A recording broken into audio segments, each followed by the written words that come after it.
Southampton County, Virginia, August 1831.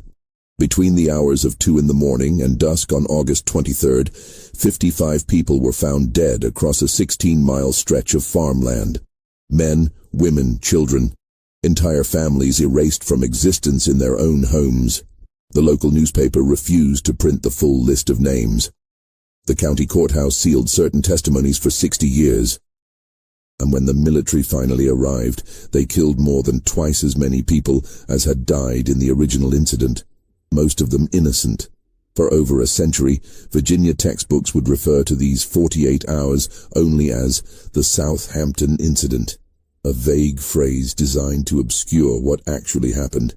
But the truth was written in blood across the tobacco fields of Tidewater, Virginia, in a series of calculated acts that would force America to confront a question it had been avoiding since its founding.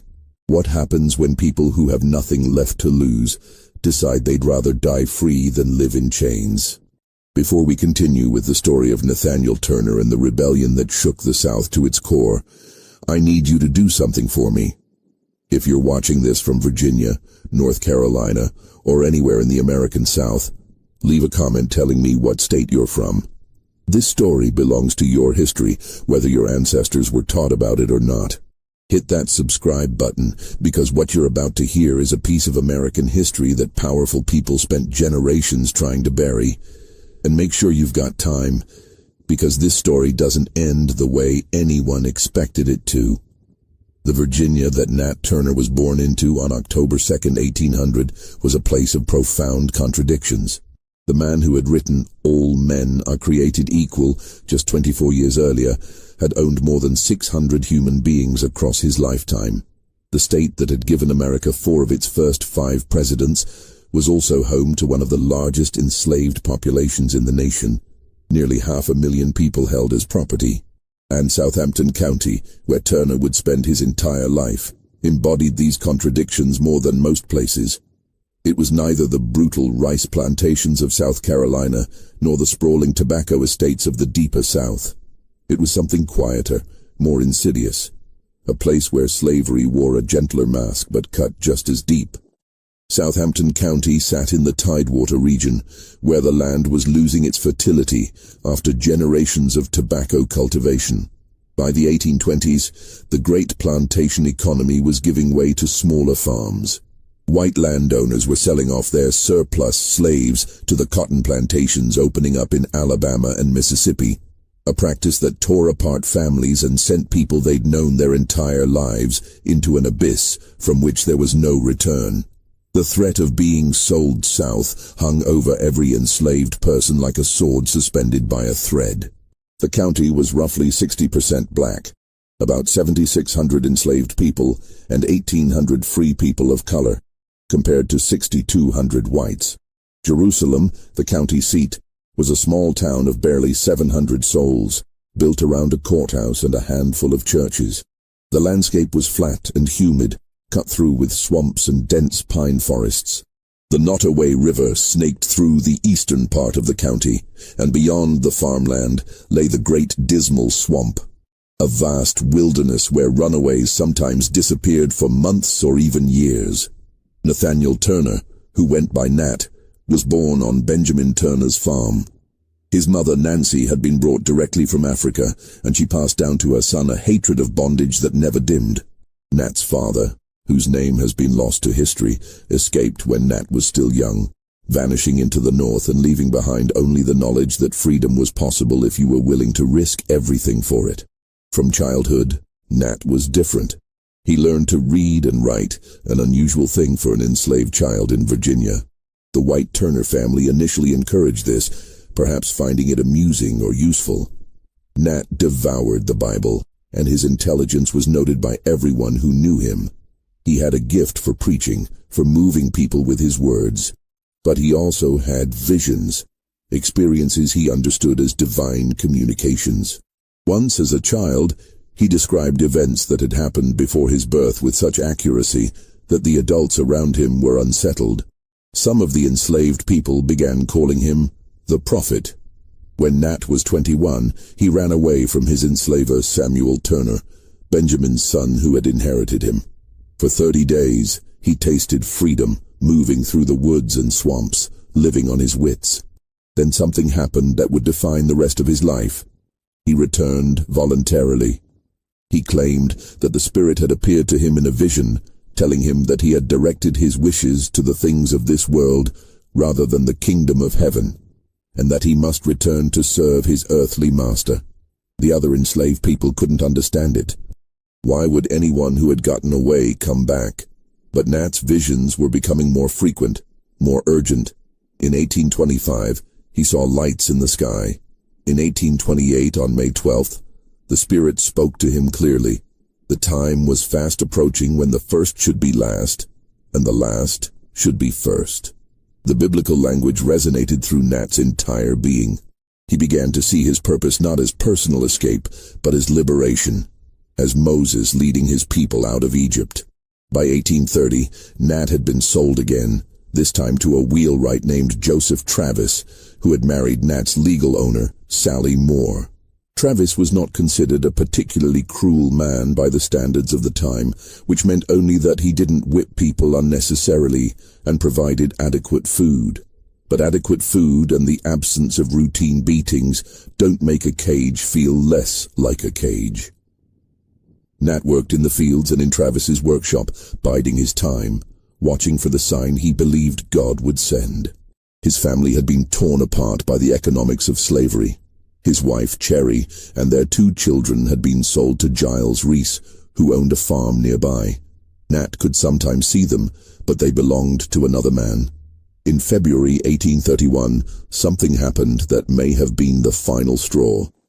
Reese's son used Nat's own son as collateral for a debt.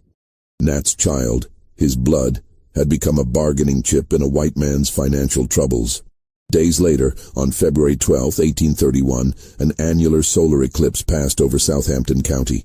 The sun appeared to have a black disk covering its center with a ring of fire around the edges. To Nat Turner, it looked like a black hand reaching across the face of the sun, the sign he had been waiting for. The time had come. Nat Turner spent the next 6 months in careful preparation. He moved slowly, deliberately, speaking only to men he trusted absolutely. He chose 4. Hark, who some called Hercules for his strength. Henry, who was enslaved on another farm. Nelson, a man known for his steady nerve.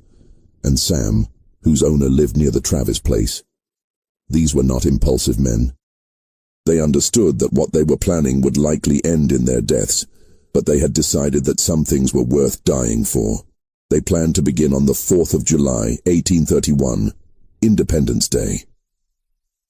The date itself was an act of defiance, a bitter commentary on the Declaration of Independence's beautiful lie. But Nat fell ill, and the date passed. They waited. They refined their plans. They tried not to think about what failure would mean. On August 13th, another sign appeared. The sun turned a bluish-green color, so strange that even white residents remarked on it in their letters and diaries. Modern historians believe it was likely caused by the volcanic eruption of an island off Sicily, particles in the atmosphere refracting the light in unusual ways. But to Nat Turner, it was divine confirmation. The hour had come. Sunday, August 21st, 1831, was oppressively hot, the kind of heat that made the air itself feel heavy, that pressed down on the tobacco plants until they seemed to wilt in surrender.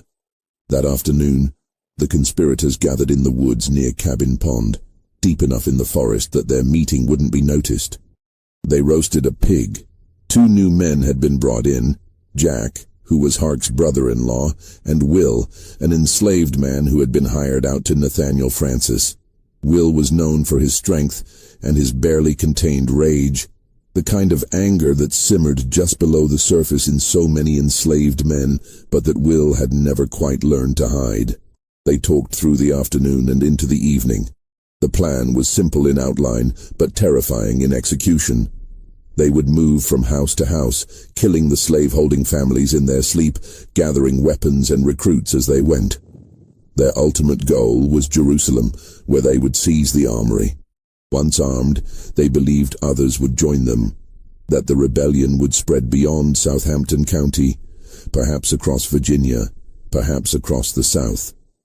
They would make their stand in the great dismal swamp if necessary, that vast wilderness where no white militia would dare follow. As midnight approached, they prepared themselves.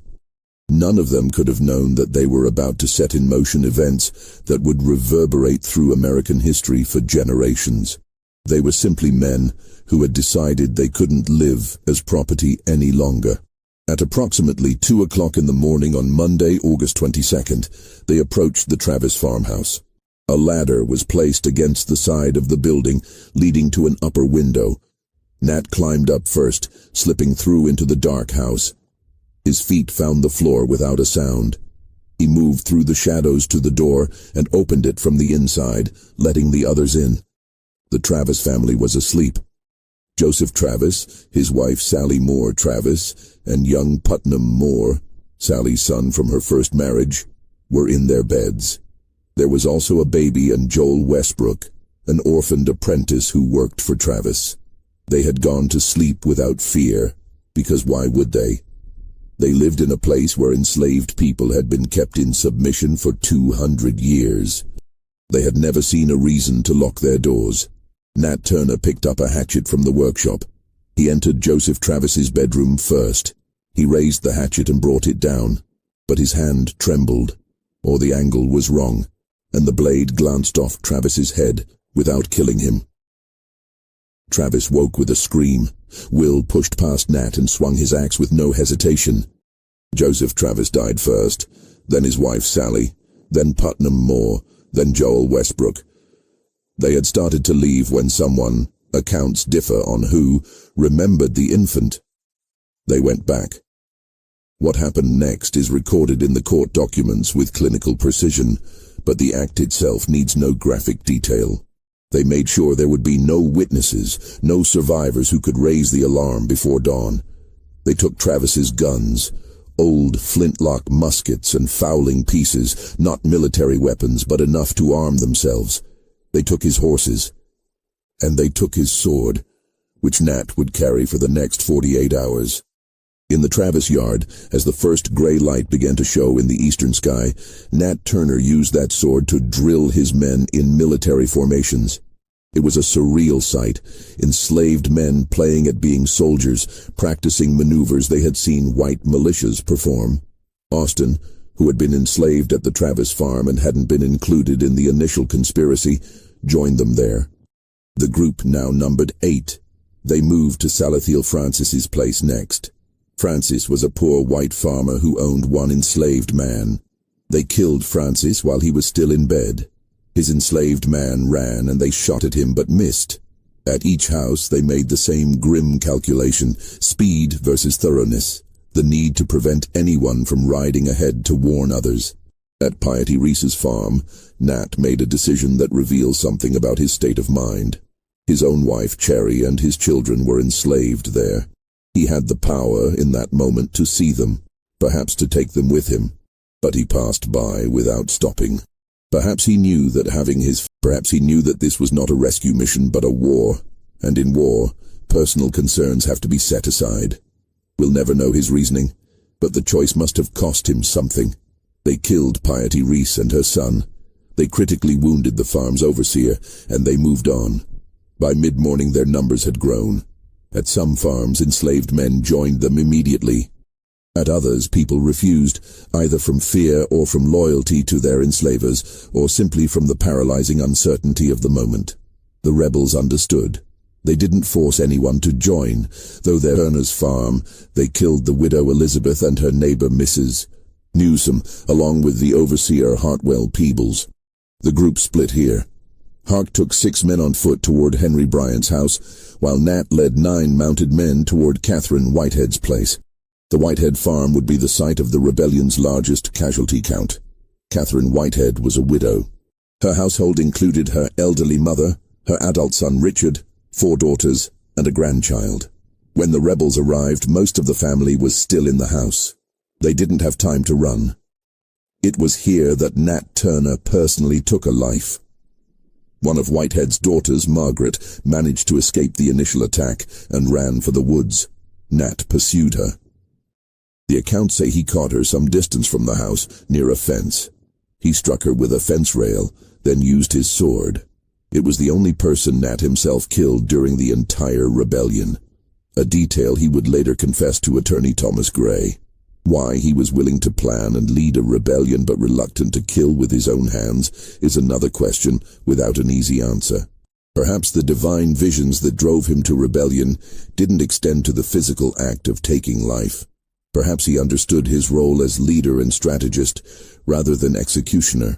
Or perhaps in that moment he simply had to prove to himself and his men that he wouldn't ask them to do anything he wouldn't do himself. By noon on Monday, August 22nd, the rebels had killed approximately 45 people across multiple farms.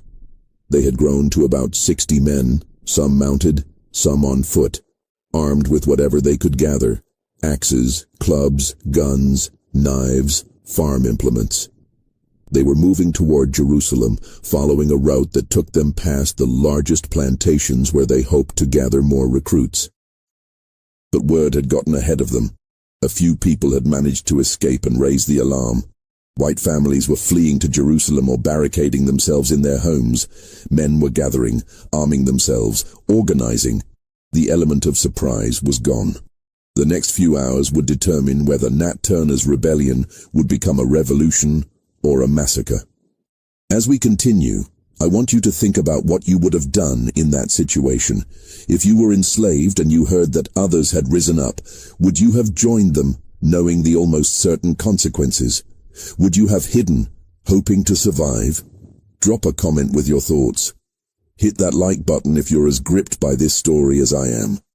Because what happens next shows us something about human nature that's both inspiring and terrifying. The afternoon of August 22nd saw everything begin to unravel. About 3 miles from Jerusalem, the rebels encountered their first organized resistance. A small force of armed white men had positioned themselves at James Parker's farm. The two sides exchanged shots. The rebels, despite outnumbering the defenders, were driven back.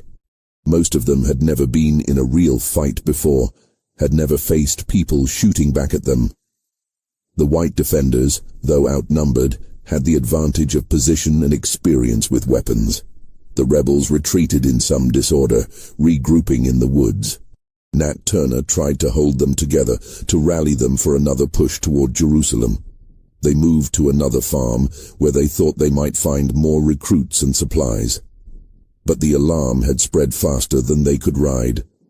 White men were converging from all directions: local militia, volunteers from neighboring counties, even men from North Carolina crossing the border to help suppress what they saw as an existential threat. By evening, when the rebels made camp at Thomas Ridley's plantation, Turner had about 40 men still with him. They were exhausted, hungry, and beginning to understand that their window of opportunity was closing. Some of the men who had joined them in the morning had already slipped away, melting back into the woods, hoping to reach their home farms before anyone noticed they'd been gone. The night was tense. Sentries were posted. Every sound in the darkness could be an approaching militia. Just before dawn, the sentries thought they heard something and went to investigate. They found nothing, but when they returned to camp, their arrival spooked the other rebels. There was a commotion, shouting, confusion in the darkness. Several men fled into the woods.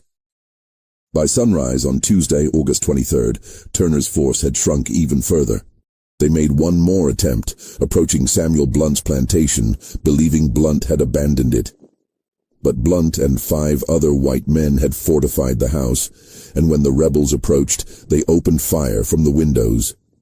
The rebels scattered. In the chaos, Nat Turner became separated from the others. The rebellion was effectively over. Less than 48 hours after it began, Turner's army had dissolved. Small groups of rebels were being hunted through the woods by increasingly large numbers of armed white men.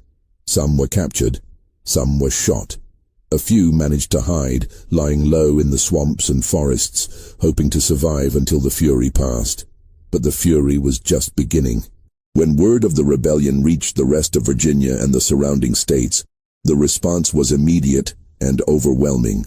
Within days, Nearly 3,000 armed men converged on Southampton County, militia from Virginia and North Carolina, federal troops, volunteers who simply wanted to be part of putting down what they saw as a slave uprising. The number of armed men in Southampton County soon exceeded the entire white population of the area. What followed was a campaign of retribution that shocked even some of the white observers who witnessed it. Armed mobs moved through the county, seeking out anyone they suspected of being involved in the rebellion. They weren't particular about evidence. Black skin was evidence enough. A newspaper editor from Richmond who traveled to Southampton County to report on the events wrote that the white retribution was hardly inferior in barbarity to the atrocities of the rebels. White men, drunk on fear and rage, killed black people, enslaved and free, throughout the county. They mounted some of the heads on poles along the roads as warnings. They committed acts of torture trying to extract information about other conspirators. The exact number of people killed in this wave of violence will never be known. Contemporary accounts mention as many as 120 black people killed by white mobs in the days following the rebellion. Most were innocent of any involvement. Some had actually helped white families hide or escape. It didn't matter. The terror that white Virginians felt, the sudden understanding that the people they enslaved might hate them enough to kill them, manifested as indiscriminate violence. One company of militia from Hartford County, North Carolina, reportedly killed 40 black people in a single day and looted the bodies, taking $23 and a gold watch. Their captain, Solon Borland, condemned these acts, not because they were murder, but because stealing from dead slaves amounted to theft from the white men who owned them. Captured rebels were tried in special courts convened for the rebellion, courts of Oyer and Terminer, where judges rather than juries decided guilt. The trials were brief. Between late August and mid-November, dozens of enslaved people were tried. 30 were executed after trial. Several were transported out of Virginia, sold to the Deep South as punishment. The bodies of those executed were sometimes dissected or displayed as warnings, but Nat Turner himself was nowhere to be found. For 10 weeks, while Southampton County was occupied by thousands of armed men and white residents lived in a state of panic, Nat Turner hid in plain sight.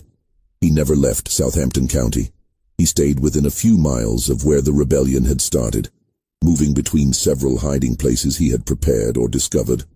The days immediately following the rebellion's collapse were perhaps the most dangerous. The woods were full of armed men hunting for rebels, and they weren't particular about who they shot. Any black person found away from their assigned place could be executed on the spot. The sound of gunfire echoed through the forests constantly during those first weeks. Sometimes men shooting at shadows, sometimes at actual fugitives, sometimes at people who had nothing to do with the rebellion, but had the misfortune of being in the wrong place. Turner's first hiding place was ingenious in its simplicity. He had found a massive pine tree that had fallen during a storm, its root system pulling up a disk of earth nearly 6 feet across. The space beneath where the roots had been created a natural cave, and Turner had enlarged it, digging deeper into the sandy soil. He lined the space with pine needles and covered the entrance with fence rails he'd taken from a nearby property, then concealed the rails with branches and leaves. Unless you knew exactly where to look, unless you were standing directly on top of it, you would walk right past. He lay in that hole for 6 weeks. Think about that. 6 weeks in a space barely large enough to lie down in the August and September heat of Virginia. The temperature inside must have been stifling. The humidity would have made the air feel like soup. He had no light except what filtered through the gaps in his concealment. He could hear everything happening outside. The search parties, the dogs, the occasional shot fired when someone thought they'd spotted something. At night, when the searches temporarily stopped, he would crawl out just far enough to reach a small spring about 20 yards from his hiding place. He would drink, relieve himself, and retreat back into his hole before dawn. He didn't dare start a fire. He ate what food was left for him by people who knew approximately where he was. Enslaved people from nearby farms who risked their own lives to keep him alive. One of these people was a woman whose name has been lost to history. Court documents reference her only as a negress from the vicinity, who was questioned about supplying Turner, but never charged, perhaps because the authorities couldn't prove she'd done it knowingly. She would leave cornbread wrapped in cloth near certain trees, or sweet potatoes buried in shallow holes, marked with specific patterns of stones. Turner would find these caches at night and take what he needed, always being careful to disturb the area as little as possible. The psychological toll of those weeks is impossible to imagine. Turner lay in darkness, listening to men hunting him, knowing that dozens of people had been killed because of what he'd started. He knew that innocent people who'd had nothing to do with the rebellion, were being executed. He knew his wife had been tortured for information. He knew that every day he remained free, more people might die in retaliation. But he didn't surrender. During this time, the white population of Southampton County existed in a state of sustained terror that bordered on mass hysteria. Families who had lived peacefully for generations suddenly couldn't sleep at night. Men sat up with loaded guns, jumping at every sound. Women refused to be alone in their house, kept inside. The normal rhythms of agricultural life were disrupted because people were too frightened to work in their fields. Rumors spread wildly. Some people claimed Turner had escaped to the north. Others swore they'd seen him leading a new group of rebels in the Great Dismal Swamp. There were reports, all false, of other uprisings planned in neighboring counties. A woman in Sussex County claimed she'd overheard enslaved people talking about joining Turner. The men she accused were arrested and questioned. 2 were executed based on nothing more than her testimony about a conversation she might have misheard or fabricated. The military occupation of Southampton County was extraordinary. 3,000 armed men in a county of about 15,000 people total. They set up checkpoints on the roads. They searched homes, black and white, looking for weapons or evidence of conspiracy. They interrogated people. The questioning wasn't gentle. Men and women were whipped to extract information. Some were tortured in ways the newspapers of the time declined to describe, saying only that methods were employed that no Christian should contemplate. Governor John Floyd in Richmond received daily reports about the situation. His private correspondence from this period reveals a man deeply shaken by the rebellion's implications. In letters to other governors, he suggested that northern abolitionists must have been involved. The idea that enslaved people could organize such an action on their own was too threatening to accept. He proposed new laws restricting not just the movements of enslaved people, but also the activities of white people who might sympathize with abolition. The fear wasn't limited to Virginia. News of the rebellion spread through the South like wildfire, carried by newspapers, letters, and travelers. In North Carolina, South Carolina, Georgia, Alabama, anywhere slavery existed, white communities tightened their control. Slave patrols increased their frequency and brutality. Laws were passed or strengthened. The brief period in the 1820s, when some Southerners had quietly questioned whether slavery was sustainable, came to an abrupt end. Turner's supplies ran out. The person who had been leaving food for him, perhaps the unnamed woman, perhaps others, could no longer do so safely. The area around his hiding place was being watched too closely. He made a decision. He would emerge at night and try to learn what was happening, to see if the massive search had diminished, to figure out his next move. For the next 2 weeks, Turner became nocturnal. He would leave his hiding place after dark and move through the county like a ghost, staying to the forests and swamps, avoiding roads and houses. He listened at the edges of properties, hearing conversations. He learned that most of the militia had gone home, that the sense of immediate crisis had passed. He learned that his men had been captured or killed. He learned that trials were being held in Jerusalem. On several occasions, he came close to being discovered. Once, while drinking from a stream, he heard dogs approaching and had to climb a tree, pressing himself against the trunk while a search party passed beneath him, their lanterns casting moving shadows through the woods. Another time, he nearly walked into a group of men camped in a clearing, discovering them only when he heard their voices and smelled their fire. He also learned, during these night travels, what the rebellion had cost. He overheard white men talking about the reprisals, about the number of black people killed. He heard them joke about it, describe it casually, as though they were discussing hunting deer rather than executing human beings. Whatever moral justification Turner had constructed for the rebellion, and he clearly believed it was divinely ordained, had to be weighed against the reality of what had followed. During this period, Turner apparently never tried to leave Southampton County. He could have made for the north. With his intelligence, his ability to read, and his knowledge of the countryside, he might have made it. Others had successfully escaped Virginia and reached free states. But Turner stayed. Some historians argue he was waiting for another opportunity, that he still believed the rebellion might reignite if he could gather more followers. Others suggest he felt a responsibility to the people who had followed him, that abandoning them felt like a betrayal, worse than death. In early October, Turner moved to a new hiding place. This one was even more audacious, a cave-like depression beneath another fallen tree, this one on land belonging to a man named Peter Edwards. It was less than a mile from where the rebellion had started. The authorities had already searched this area multiple times. Perhaps Turner figured they wouldn't search it again, or perhaps he simply ran out of options. He dug deeper into this new hiding place, creating a space large enough to sit up in. He gathered provisions, roots, wild plants, anything he could forage at night. He settled in for what he must have known couldn't last forever. Every day he remained hidden was another day alive, but the odds were catching up with him. On the morning of October 30th, 1831, a farmer named Benjamin Phipps was walking his property. Phipps was not part of the active search parties anymore. Most men had returned to their normal work. But everyone in the county remained alert, watchful. Phipps carried a shotgun out of habit now, something he hadn't done before August. Something caught his eye near the edge of his property line. A pattern in the ground that didn't look quite natural. Perhaps it was the way the fence rails were arranged, or the fact that the leaves covering them seemed too deliberately placed. He approached slowly, shotgun raised. As he got closer, he could see that the fence rails concealed something.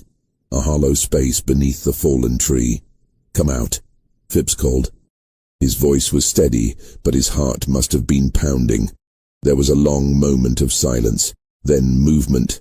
The fence rails shifted, and Nat Turner emerged from his hiding place.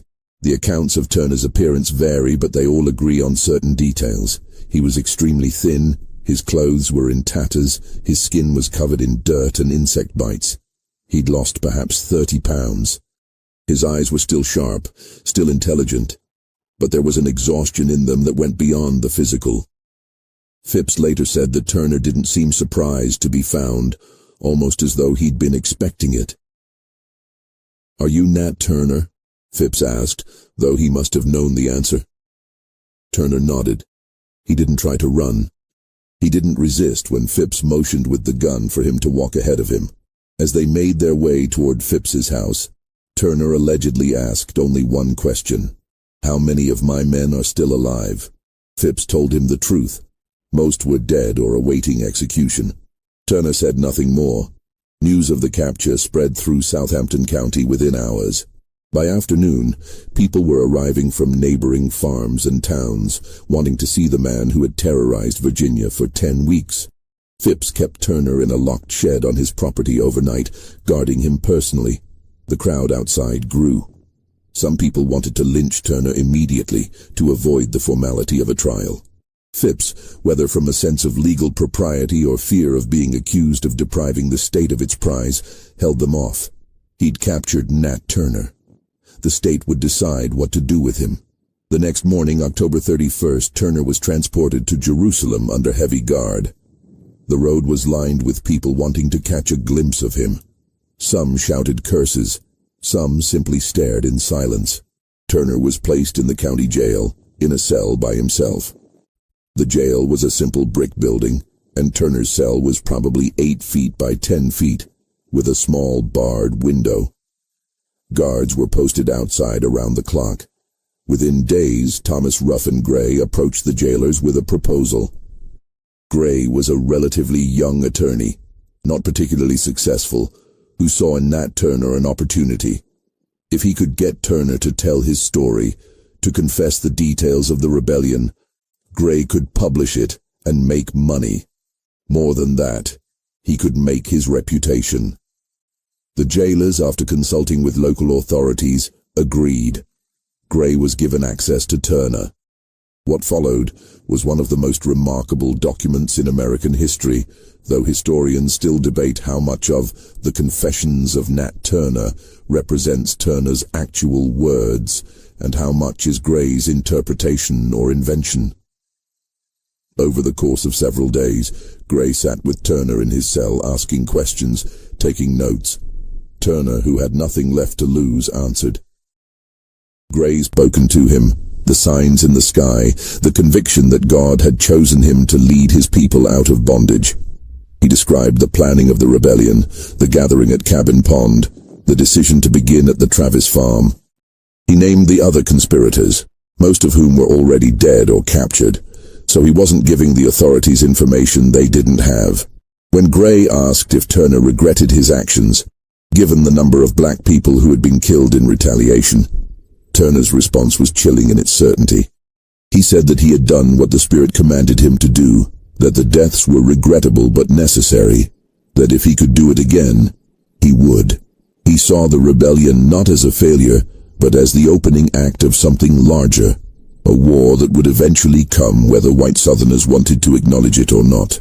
Gray, in his written commentary surrounding Turner's words, tried to paint Turner as a religious fanatic, a deluded man whose visions were symptoms of mental illness rather than divine inspiration.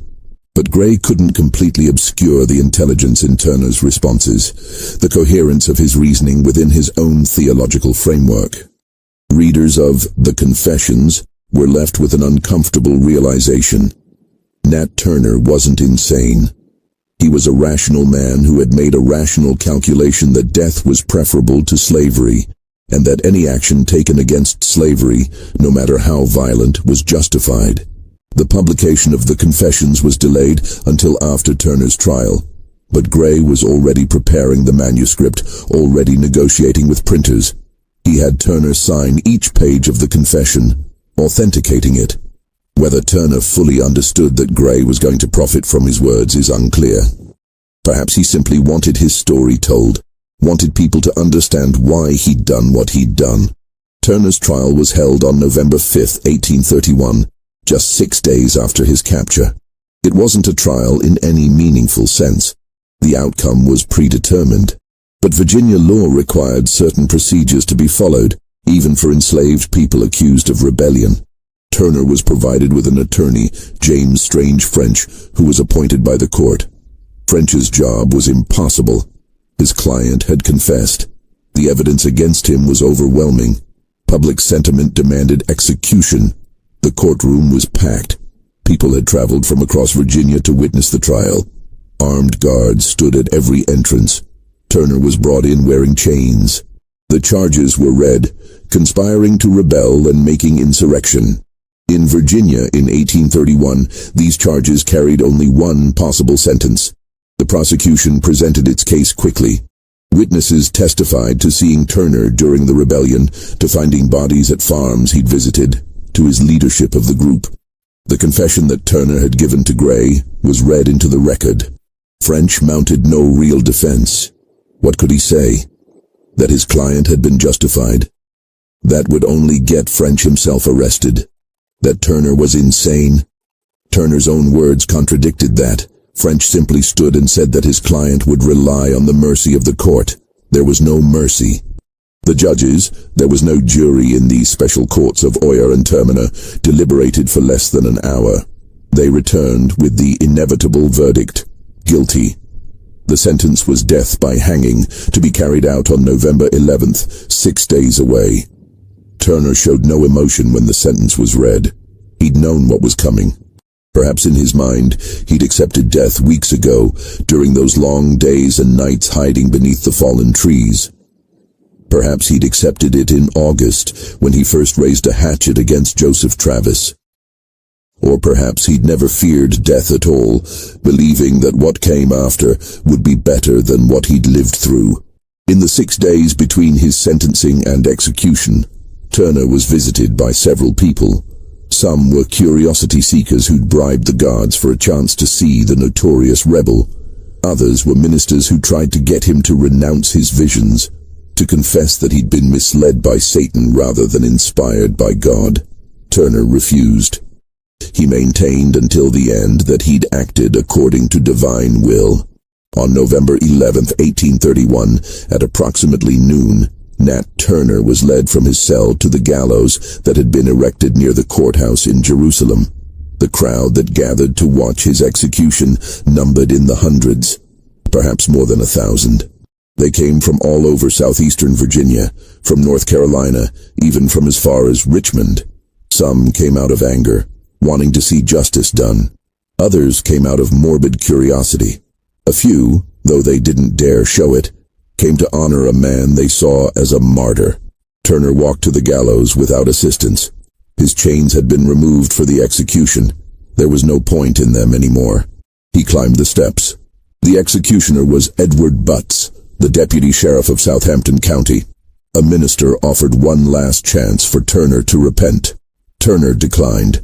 When asked if he had any final words, Turner reportedly said only, "Was not Christ crucified?" The hanging itself was quick. The trapdoor opened, Turner dropped, his neck broke. He died almost instantly. His body was left hanging for an hour, as was customary, to ensure death, and to serve as a warning. Then it was cut down. What happened to Turner's body next is where history shades into horror. According to multiple contemporary accounts, Turner's body was not simply buried. It was dissected, ostensibly for medical study, though this was likely a pretext. His body was flayed, the skin preserved. Pieces of his skeleton were kept as souvenirs. His skull was reportedly passed among various white families in Southampton County and beyond. As late as the 1990s, a family in Virginia claimed to possess it, though DNA testing to confirm its identity has never been conclusive. This desecration of Turner's corpse served a purpose beyond mere vengeance. It was meant to reduce him from a man to an object, to rob him even of dignity in death. But it had the opposite effect in the long run. The more white Virginians tried to erase Nat Turner, to turn him into a cautionary tale or a symbol of chilling.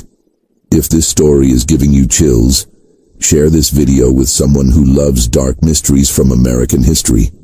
Hit that like button to support content that doesn't shy away from the difficult parts of our past. And make sure you're subscribed, because we're about to explore how Virginia tried to bury this story, and why it terrified the South for decades. The South's response to Nat Turner's rebellion revealed fears that had always lurked beneath the surface of slave society, and the lengths to which the system would go to protect itself. Within weeks of the rebellion, southern states enacted new laws designed to prevent any similar uprising. Virginia passed legislation making it illegal to teach enslaved people to read or write. The logic being that if Nat Turner could read the Bible and interpret it for himself, then literacy itself was dangerous. The law carried severe penalties. Whites who taught enslaved people to read could be fined and imprisoned. Free black people who did so could be whipped or sold back into slavery. But the legislative response went far deeper than literacy laws. Virginia's General Assembly essentially rewrote the legal framework governing enslaved people's lives, creating what amounted to a police state within a state. Enslaved people could no longer hold religious meetings without a white person present. Not just a white minister, but any white adult who could report suspicious activity. The law specified that any gathering of more than 5 enslaved people for religious purposes without white supervision was illegal and punishable by whipping. This destroyed the independent black church communities that had existed in pockets throughout Virginia. Communities where enslaved people had found not just spiritual solace, but also rare spaces to speak freely, to maintain their own cultural traditions, to be something more than property. The laws also restricted movement in ways that hadn't existed before, previously freely within certain bounds. After Turner, those passes had to specify exact destinations, exact times of departure and return, and the precise purpose of travel. Enslaved people found without proper documentation could be detained, whipped, and returned to their owners, who would then be fined for allowing their property to roam. The slave patrols, which had always existed but operated sporadically, became constant presences on Virginia roads. Poor white men were paid to ride the countryside at night, stopping any black person they encountered, checking papers, using any excuse to inflict violence that reinforced the social order. Perhaps most insidiously, the new laws created incentives for enslaved people to inform on each other. Any enslaved person who reported a conspiracy, real or imagined, would receive their freedom and a financial reward. This provision poisoned the trust that had existed within enslaved communities. How could you confide in anyone when the person you trusted might see you as their ticket to freedom? The architects of these laws understood something fundamental about resistance. It requires solidarity, and solidarity requires trust. Destroy the trust, and you destroy the capacity for organized rebellion. The economic impact of these new restrictions was substantial, but deemed necessary.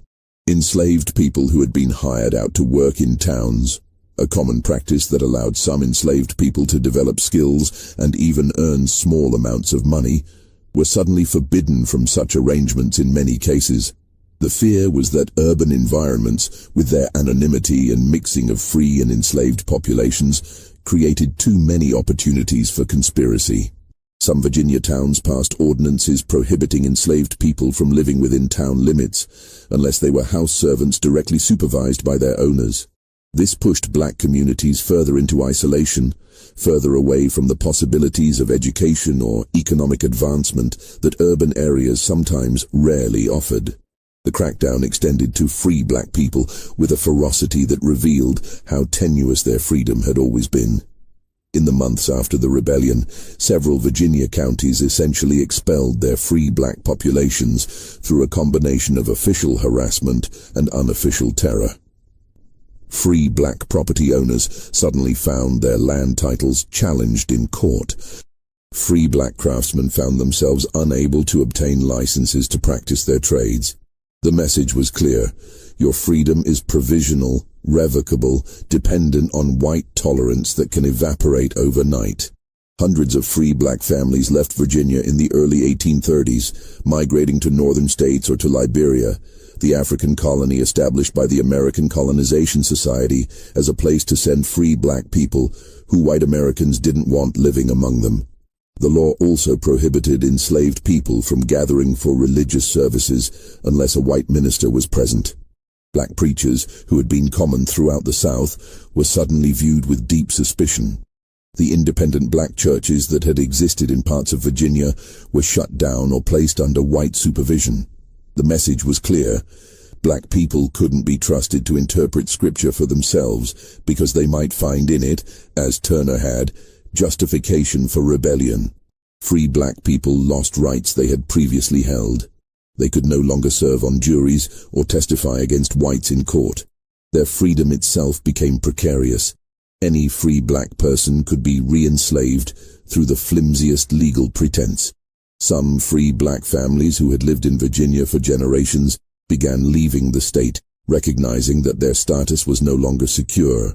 North Carolina, Maryland, and other slave states passed similar laws. The effect was to make slavery more totalitarian, more complete. Before Turner, there had been some space, narrow and precarious, but real, for enslaved people to develop their own institutions, their own cultural practices. After Turner, that space collapsed. The system tightened its grip. The psychological impact on white Southerners was profound and lasting. The rebellion shattered a fundamental assumption that many slaveholders had held, that their enslaved people knew them personally, even had affection for them, and therefore would never harm them. Joseph Travis, in whose home the rebellion began, was not known as a particularly cruel owner. By the standards of the time, he was considered reasonable. Yet Nat Turner, who had lived and worked alongside Travis, had killed him without hesitation. This deeply unsettled slaveholding families throughout the South. If a good master could be murdered by his slaves, then no one was safe. The paternalistic mythology of slavery, the idea that enslavers and enslaved existed in a relationship of mutual, if unequal, obligation, became harder to sustain. This paranoia manifested in daily life in countless small ways. White women who had previously thought nothing of being alone with enslaved servants suddenly insisted on having other white people present. Knives and other potential weapons were locked away at night. Some families began sleeping with loaded pistols under their pillows. Children were taught to be wary of the enslaved people who raised them, fed them, cared for them. The intimacy that slavery forced between enslaver and enslaved, the fact that enslaved people worked in the most private spaces of white households, handled their food, cared for their children, became a source of constant gnawing anxiety. The rebellion also accelerated trends that were already reshaping Southern slavery. The domestic slave trade, which had been growing since the constitutional prohibition on importing enslaved people from Africa took effect in 1808, exploded after Turner's Rebellion. Virginia and other Upper South states, where soil exhaustion was making large-scale agriculture less profitable, became exporters of enslaved people to the expanding cotton plantations of the Deep South.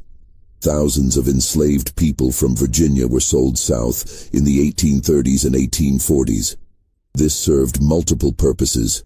It was profitable for cash-strapped Virginia planters.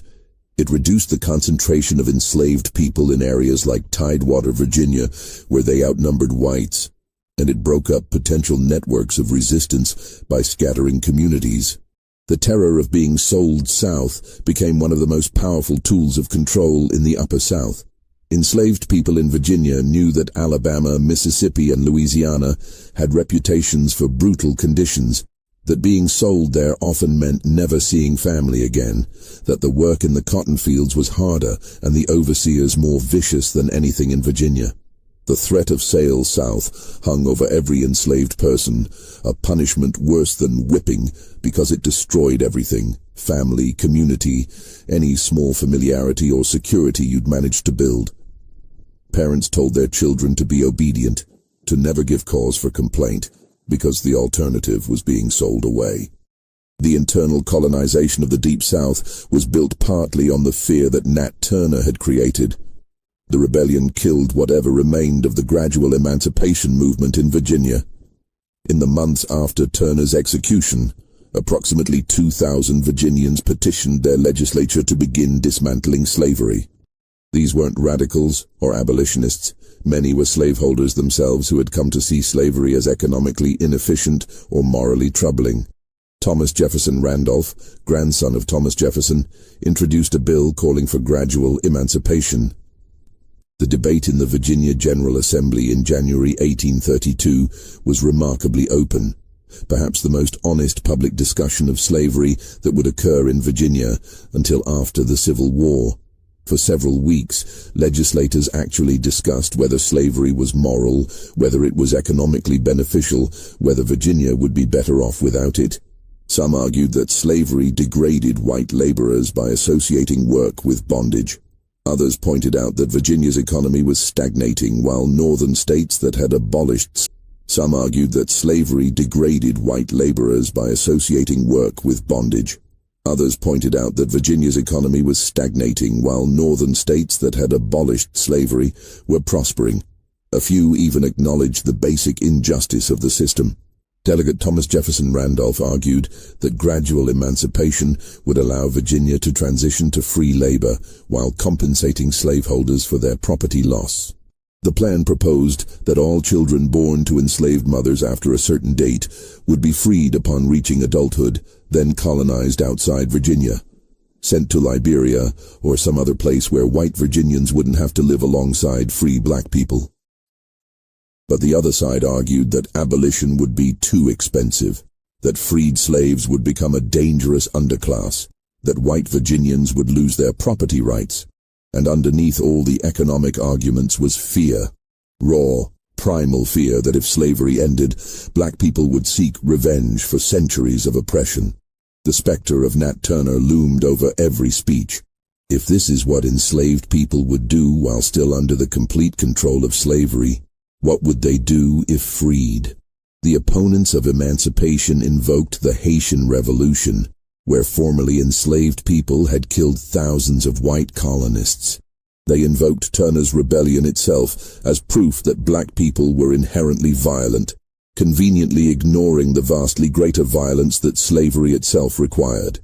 The bill failed by a narrow margin, 73 votes against, 58 in favor.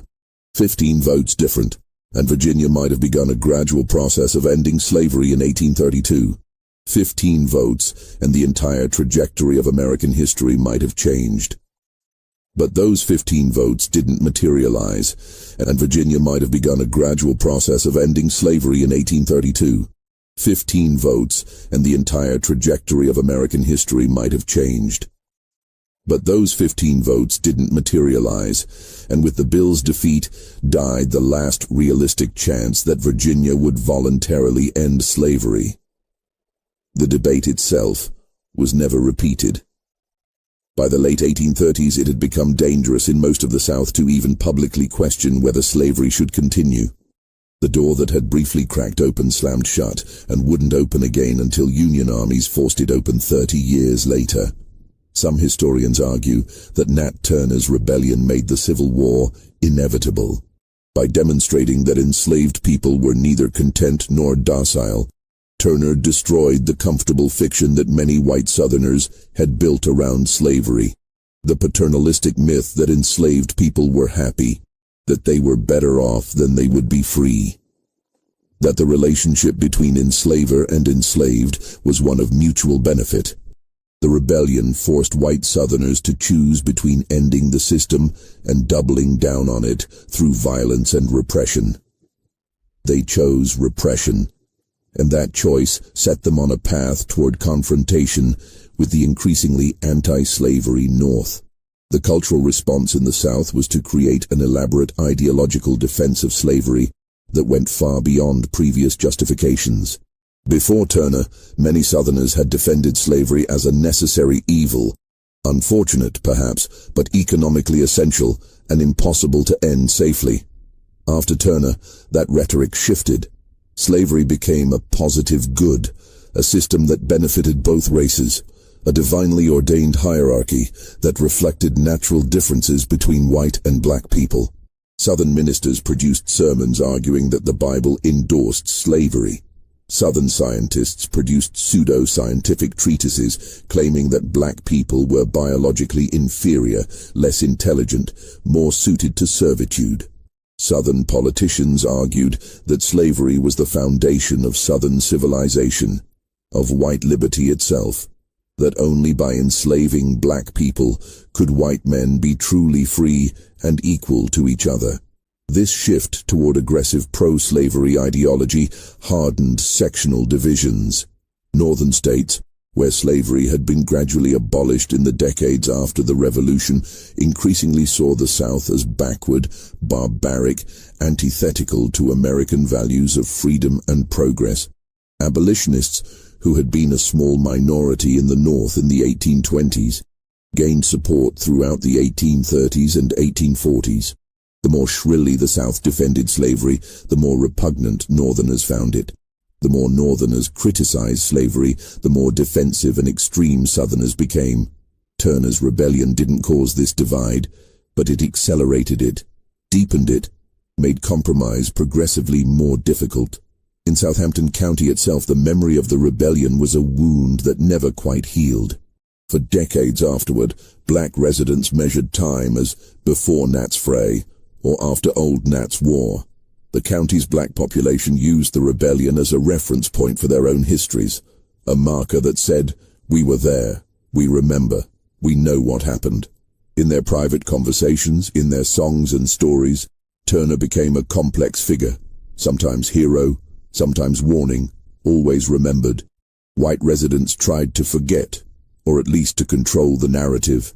The official version emphasized the massacre of innocent white families, while downplaying or ignoring the retaliatory violence that killed scores of innocent black people. The farms where the rebellion took place returned to agriculture. Trees grew where bodies had fallen. Life went on, as it always does, but the events of those 48 hours in August 1831 had changed something fundamental in American consciousness.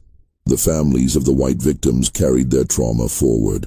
Children who had hidden in closets or fled through swamps while their parents were killed grew up with nightmares. Some left Southampton County entirely, unable to live in places where such horror had occurred. Others stayed but never felt safe again. The Vaughan family, who lost several members in the rebellion, kept their house, but reportedly couldn't bear to live in the rooms where people had died. The psychological scars passed down through generations. Grandchildren heard stories of that August night, absorbed the fear, the anger, the sense of betrayal that their ancestors had felt. Cherry Turner, Nat's wife, faced unimaginable cruelty in the weeks after the rebellion. Authorities wanted her to reveal her husband's hiding places, his plans, anything that might help them understand how the rebellion had been organized. Under the lash, she gave up some papers, possibly Nat's journal entries, though if they existed, they've been lost to history. Whether she actually knew where Nat was hiding, or whether she was tortured simply because she was his wife, we'll never know. She and her children survived, but what became of them after the rebellion is largely unknown. They disappear from the historical record, as so many enslaved people did. Their stories lost because no one with power thought them worth recording. Did Cherry Turner ever speak to her children about their father? Did she tell them he was a hero or a cautionary tale? Did she remarry, live to see emancipation 34 years later, die before freedom came? We don't know. And that absence of knowledge is itself a kind of violence. The erasure of black women's experiences from history. The rebellion's influence a kind of violence. The erasure of black women's experiences from history. The rebellion's influence extended far beyond Virginia. In the North, abolitionists seized on it as proof that slavery could not be maintained without extraordinary violence and oppression. William Lloyd Garrison, whose anti-slavery newspaper The Liberator had begun publication just months before the rebellion, found himself accused by Southerners of inspiring Turner. Though there's no evidence Turner had ever heard of Garrison or his newspaper. Garrison published excerpts from letters he received from Southerners threatening his life if he ever set foot in their states. He responded by intensifying his attacks on slavery, arguing that the system was inherently violent and could only be maintained through terror. Turner's system was inherently violent and could only be maintained through terror. Turner's rebellion gave abolitionists a powerful rhetorical weapon. Look what slavery drives people to do, they argued. Look at the desperation, the violence it creates on both sides. For enslaved people throughout the South, Nat Turner became a controversial and complex figure. Some saw him as a hero, a man who had struck a blow against an evil system.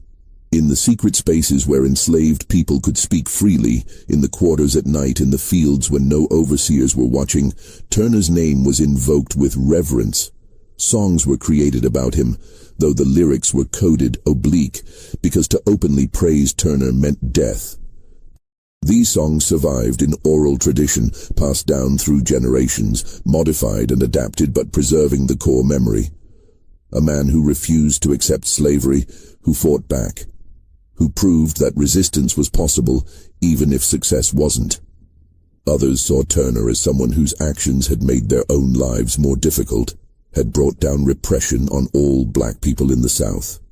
The new laws restricting movement, prohibiting gatherings, ending education, these affected everyone, not just those who had supported the rebellion. Some enslaved people felt that Turner's rebellion had been premature, that it had sacrificed lives without achieving lasting change. In conversations reconstructed by historians from later testimonies, we hear enslaved people debating whether Turner had been brave or reckless, whether his actions had advanced the cause of freedom or set it back. Both perspectives were valid. Turner had proven that rebellion was possible, but he had also proven how swiftly and brutally it would be crushed. In the years before the Civil War, Turner's name became a kind of code. If enslaved people whispered about Old Nat, whites understood it as a veiled threat. If abolitionists invoked Turner's name, Southerners heard it as incitement to violence. The rebellion had entered the realm of myth, and like all myths, it meant different things to different people. For some, Turner was a monster. For others, a martyr. For still others, a tragic figure whose courage couldn't overcome the structural realities of power. The publication of The Confessions of Nat Turner ensured that Turner's story would not be forgotten, though it also allowed whites to frame the narrative. Thomas Gray's account, with its emphasis on Turner's religious fanaticism, helped white readers dismiss Turner as a madman rather than a revolutionary. But the confession was widely read in the North as well, and Northern readers often drew different conclusions. They saw in Turner's words not madness but desperation, not fanaticism but faith. The same text that Southerners used to justify increased repression became, in Northern hands, evidence of slavery's moral bankruptcy. Frederick Douglass, who escaped slavery in 1838, later wrote about Turner as one of the heroes of the black freedom struggle. Douglass understood something that white Americans preferred to ignore: that Turner's violence, however terrible, paled in comparison to the systematic violence of slavery itself. A system that tore families apart, that worked people to death in fields, that whipped and tortured and raped and murdered with impunity. Such a system had no moral standing to condemn those who rose up against it. Douglass never explicitly endorsed Turner's methods, but he refused to condemn them either, recognizing that enslaved people had the right to resist by any means available. Modern historians continue to debate Nat Turner's legacy. Was he a religious fanatic whose visions led him to commit atrocities? Was he a freedom fighter who used the only means available to him to strike back against oppression? Was he both? Neither. The answer probably depends on where you stand, on what you believe about the morality of violent resistance to systemic violence. What's perhaps most remarkable about Turner is his clarity of purpose. He never wavered, never expressed doubt, never asked for forgiveness. He believed until the moment of his death that he had acted according to divine will, that the rebellion was necessary and justified, that freedom was worth any price. What's not debatable is the factual record. In August 1831, approximately 70 enslaved and free black people rose up in Southampton County, Virginia. They killed at least 55 white people over the course of roughly 48 hours. The rebellion was suppressed through overwhelming force, resulting in the deaths of somewhere between 100 and 200 black people, most of whom were innocent. 30 more were executed after trial. And the man who led the rebellion, Nathaniel Turner, was captured, tried, and hanged 10 weeks after the rebellion ended. The ripples from those 48 hours spread across decades. The Civil War, which would break out 30 years later, had many causes: economic differences between North and South, the question of whether slavery would expand into new territories, the growing moral opposition to slavery in the North. But underneath all those political and economic factors lay a simple truth that Nat Turner had forced the South to confront. Enslaved people desperately wanted their freedom, and if they couldn't gain it peacefully, they would fight for it violently. That knowledge terrified Southern slaveholders, and their fear drove them to increasingly extreme positions until compromise became impossible. Today, Southampton County has a driving tour of sites associated with the rebellion. The state of Virginia has erected historical markers, though it took until the 1990s for the first one to go up. The Rebecca Vaughan House, the last surviving building where people were killed during the rebellion, was added to the National Register of Historic Places in 2006. These are small acknowledgements of events that the state once tried to erase from history entirely. But the deeper questions raised by Nat Turner's rebellion remain unresolved. What do we owe to history? How do we remember events that are simultaneously heroic and horrific, depending on your perspective? How do we honor the people who fought against oppression while acknowledging that their methods involved killing women and children? How do we condemn the system of slavery without erasing the complexity of individual choices made within that system? Nat Turner's Rebellion doesn't offer easy answers. It offers only the raw fact of itself, a moment when people who had been treated as property decided they were human beings, and they acted on that belief with a terrible, focused determination that shook an entire region to its core. The blood spilled in Southampton County in August 1831, both that of the white families killed in the rebellion and that of the black people killed in its aftermath, is part of the foundation on which modern America was built. We can't wash it away. We can only try to understand it. This story shows us that the history we're taught is often sanitized, simplified, made comfortable for modern audiences.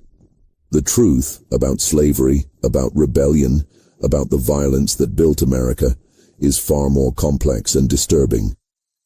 What do you think of this story? Do you believe we're taught the full truth about events like Nat Turner's Rebellion? Do you think violent resistance to slavery was justified? Leave your comment below. If you enjoyed this deep dive into a story that powerful people tried to erase, subscribe to this channel, hit that notification bell, and share this video with someone who wants to understand American history beyond what they taught us in school. There are dozens more stories like this one, buried, obscured, or deliberately forgotten. Let's bring them into the light together. See you in the next video.